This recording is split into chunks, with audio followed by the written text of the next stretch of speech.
the early 1800s, John Coulter left the Lewis and Clark expedition and ventured into what is now Yellowstone country. On his return, he had stories of scenes and wildlife that were unbelievable.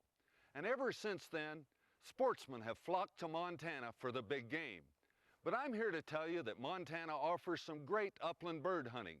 And this week, Marty and I have ventured to the Big Sky country to hunt Hungarian partridge. We'll be hunting at the Diamond Wing, a well-known upland bird hunting operation which is endorsed by Orbis. The Diamond Wing is located on the Diamond J Ranch in the beautiful Madison River Valley near the town of Ennis. Our host for this week is going to be Luke Ite. Luke is the operations manager here at Diamond Wing, and Luke, I can't wait to stare down my scatter gun at some of those fast-flying huns. All right, what we're going to do this morning is work over here towards these willows. Then we're going to come back and hunt this native grass and work our way down to this low river bottom right here and work back through these tall cottonwood trees and see if we can find some Hopefully huns. we'll find some huns. Well, this grass looks great.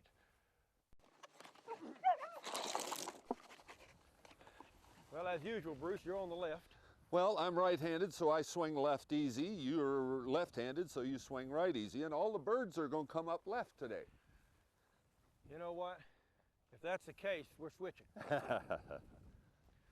We're hunting over two Brittany's this morning. How old of dogs are they? Well, we've got Cash out this morning, which is a male, and he's 6 years old.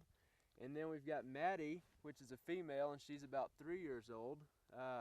Both of these dogs are not steady to wing and shot for the simple reason a lot of clients that come out and hunt with us wound birds, and I want the dogs on wounded birds as fast as possible because they tend to run if they're crippled. Work in here, Maddie.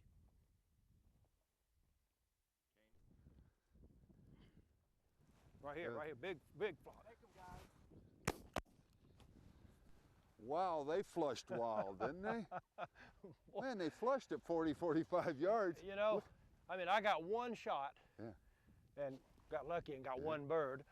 They're still flying, Marty. Yeah, that's amazing. Half mile? Good half mile. That's a nice covey of birds. They're down too. over in there, though. Well, I know one thing. I'll have blisters on my feet by the time I get to them, but I want another whack at those guys. Let's go see if we can find them again. Let's pick this one up I shot here. Cash here. Good boy. All right, good enough. All right, let's get another shot at them. All right. They cheated. They jumped up way out in front. Hey, Luke, you're going to start stretching me. Yes. That was a pretty long shot.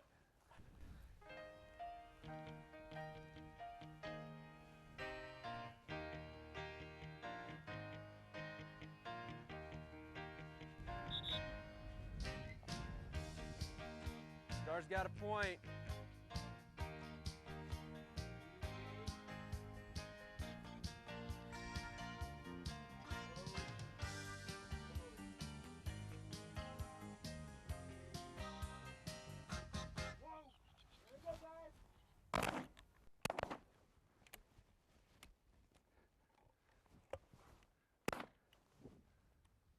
Knew I wasn't going to get him, but I was going to try. Nice covey, huh, Marty? Oh, yeah. Nice.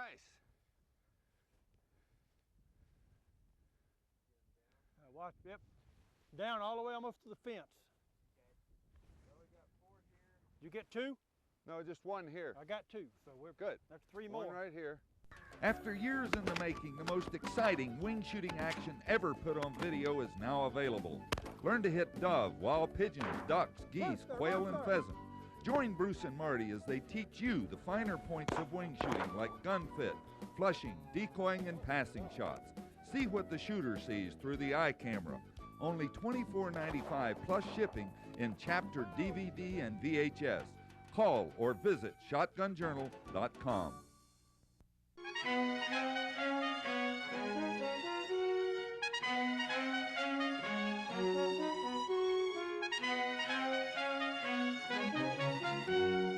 Whoa, jackrabbit, Marty. Now, if you could set a target like that on a Clay's course, a rabbit You'd have something out If there. I set one like that, Bruce, I'd be hung. Yeah. I mean, I'd be tarred and feathered. I don't know if I've got a jackrabbit license in my pocket. Easy, Maddie. Birds in here. Birds in here. Whoa. Whoa. Oh my gosh. There we go, Marty. Whoo, man. What, Bruce, was that a surprise or what? I'll tell you, their dogs had been right in that area, not right where the birds came up. But we saw their dog getting a little birdie, but. Well, I mean, we knew birds came this way. Right. But, the dog pointed and then got off of it. Right. And I was like, well, okay, maybe they're up here just a little bit. Right. So, but I mean, when that flush came up, Oh. Hey, You got one? You never do this. I flock shot the heck out I of did them. too. You never do that. But we a each no-no. got one. Got You know, one on the second shot, though. I flock shot the first time, then picked a bird and took him out. And so That was nice. If that's what today's going to be like. even those birds flew half mile. Yeah. Oh gosh. I mean, they just. Yep. Well, Marty, we still have a chance at the rest of that covey over there. Wow. Okay, here we have 2 Hungarian partridge, which is actually a European gray partridge. Now, back as soon as the settlers started landing on the east coast of the United States, they started bringing these birds in from Europe, and they started trying to plant them in the east coast, and it just didn't work well at all. But it did work in the West, Bruce. Actually, the most successful releases were in the state of Washington. Right. And then I guess up in southern Alberta also. And I guess, the soil and the grasslands must be pretty much the same, because these birds have really learned to thrive now that the agriculture has come down. They've actually moved down into Montana, and Montana's a great state for shooting hunts. And even though these birds are indigenous to most of Europe and even the British Isles, the 2 transplants that really worked in Washington and Alberta, both of those transplants came from the plains of Hungary. So they just started calling the birds Hungarian partridge. Well, these are all white meat birds, and they're really good on the table. And 2's not enough for me. Let's go see if we can have some more luck. I think there's some more right over there, about a half mile.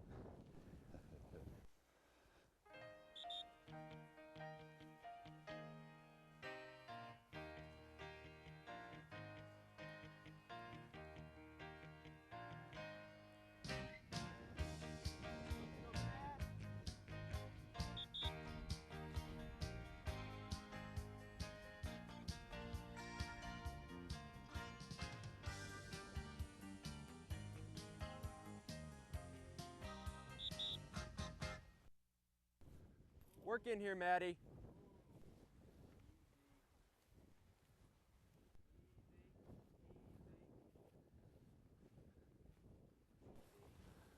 Little birdie over here. There she is. She's acting like something's turned in there. Orange there.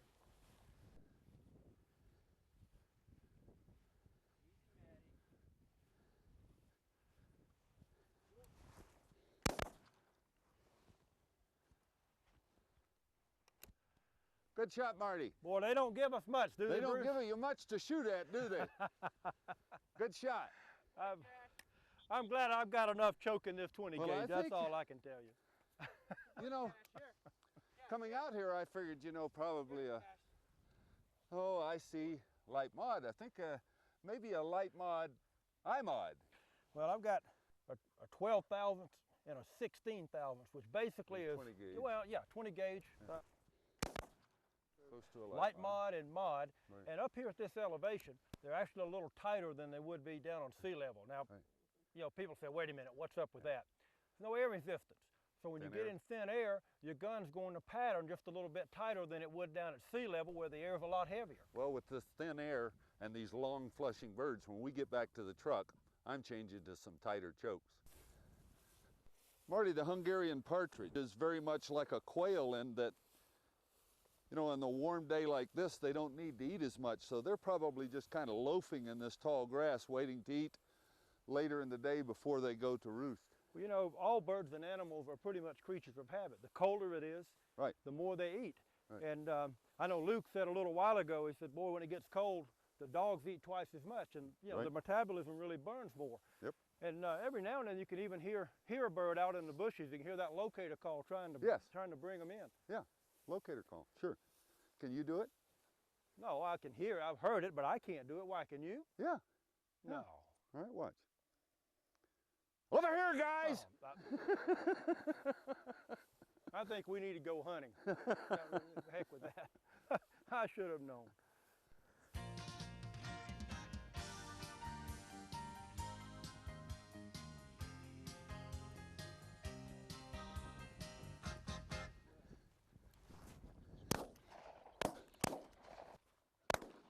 Oh, long shot. Ah! Oh, and I'm empty. Oh, good shot, Bruce. Good shot. Overhead, Marty. Got no shot there. Did you get one right, Marty? No, I got two, Bruce. Well, good. Got one on the flush, and then I actually picked a bird up high and pretty long. Yeah. And boy, I, reached out and got one. Well, I shot one out here. He's got to be 45 yards. Oh, He started left, and it's a long way. I was really surprised that he fell. Now, those birds I have heard, and I think we just proved our point. This flush, we followed these birds from the last time we shot. They will come land short of a ridge. As we walked up here, I told Marty, I says, I have read that Huns will land short of a ridge, walk over the top. For sure, this little ridge, the dogs went on point. As soon as the dog got to the base of that ridge, it was like pop, pump. And, now the birds were running, and they ran down this side, and we flushed them here. So if you're hunting Huns and you see them flush, and they hit a rise, be prepared when you go over the top. Work that time. Work that time. Let's see if we can get these picked up. Okay. Well, what we're trying to do here is we saw some birds way over here to our left. We're trying to come in downwind on them. If you listen real careful, you might can hear this flock grouping up.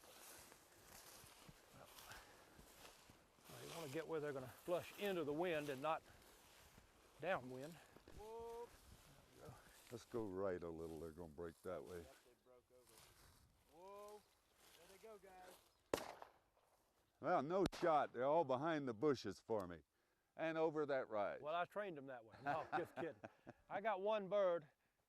What a huge flock. You really just had to pick one out, and I killed the one I was shooting at, but I didn't get a second shot. I took one, but I didn't really have one. You flock shot and got lucky. Well, I actually had a shot, but I didn't hit it. But it was a little farther than I wanted to shoot it. Well, we know that there's a pile of birds over that rise. Somewhere. I don't know how far they went, No, I don't either. I mean, they are scattered all along the Madison River here, believe me. So, well, it's getting close to lunchtime. Yeah, Why don't we go have some lunch, give them a chance to get back together? So we're going to have some lunch. You go to the refrigerator, get some of them goodies, and we'll be right back with some Hungarian partridge shooting from the big sky country of Montana. Well, we've had a great lunch. Back out into the field again. We're going back into this tall grass. See if we can find some more Hungarian partridge. Oh. Whoa, whoa, whoa, whoa. Easy. Whoa. Oh my gosh. How we doing? Now who would have expected? yeah, baby. Who would have expected them being right in there like that? The dog. Well, that's the importance of a dog, because we were walking over here. We'd have walked right by those birds. And the dog came over here, and it's like, there can't be birds there. No, because we just literally walked by it, almost walked right by it. Right. But they were all hunkered down in this grass. Right. And it's good thick grass. And Right. Perfect cover. And, Must have been. like a pheasant. They'll let you walk right by them. Right. And we caught those between the dog and us. That was a nice cover. Yes.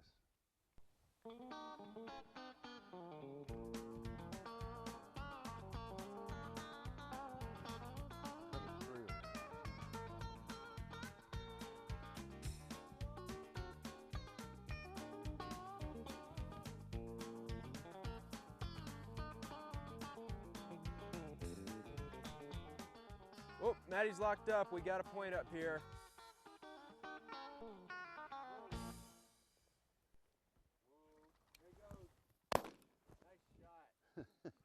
Hi, boy, Bruce. You know, a single out here, we're standing here talking, trying to figure out where to hunt next. You know, whoa, Marty! Well done. Anyway, let me finish my story here. We're standing out here trying to figure where to hunt next, to work this area, to work that area. The doghead here, they'd worked all around here. That bird was, or those two birds now, were just flat. You know, And look at there. Here, kid. Oh, nice shot, Bruce. I'm standing here, I had one shell in, hit the wrong barrel first, took him down though. You know, I had a similar circumstance hunting wild pheasant over in Iowa a few years ago. I mean, we're standing around the truck. Actually, went back to get a soft drink and an apple and, you know, kind of taking a break. And we're sitting there nibbling, and all of a sudden, right by the fence, I mean, it couldn't have been 20 yards away, two roosters come out. I mean, they had been sitting there hoping that, you know, I guess they just got nervous and decided, you know, they better go. We were all standing within 15 yards of these three birds right here. After shooting two, then that last one comes up. I mean, they hunker down. Yep. And that's their protection. That's a protection. Is camouflage. That's right. And well, nice shooting. Now I guess we got a decision to make. Do we hunt back this way or that way?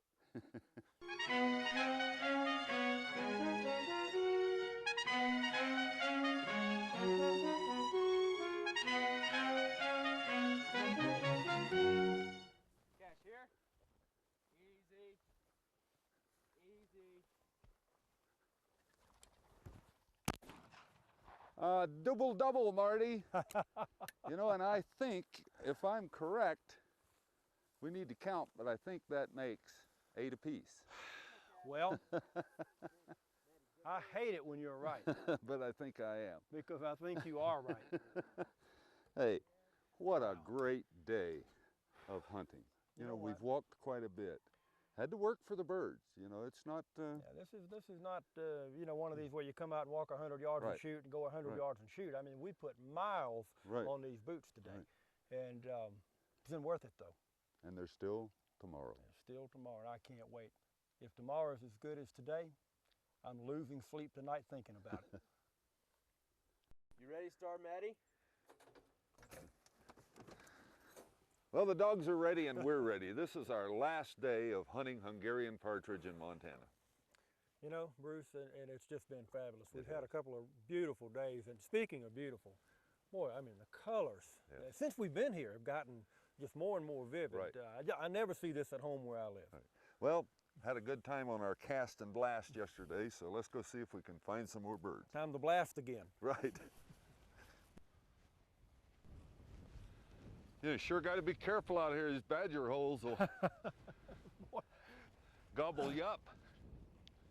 I don't know if they've got that many badgers or if they dig a lot of holes. But yeah, quite a few holes. Matty's looking a little birdie over here, guys. Get ready.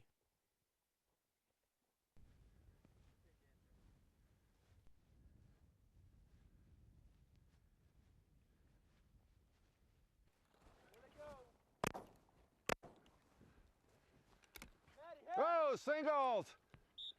Oh, right over my head. And I'm empty. No time to be empty. Oh, man. Oh, great. Great flush. They're still flying down there a half mile. Thank you, guys. Marty, your bird. Next one. I had no shot. I was right over your head, Marty. Got him, Bruce. I just got a piece. He's going down. Oh, there goes another one. Your bird, Bruce. Nice shot.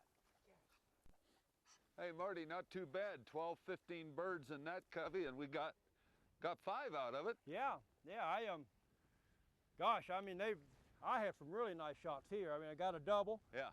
I didn't really see what you did over there, but I Well, I heard you hooping, so I knew you got something. He came right over your head. I didn't have a shot at him. Well, I nicked him. I didn't get him hard, but Luke got out and got him picked up. So yeah, they've got him. So. Hey, 5 birds. Well, another half mile. Maybe we can bust them out again. Well, we're on the way to the limit, man. Let's go get some more. Right.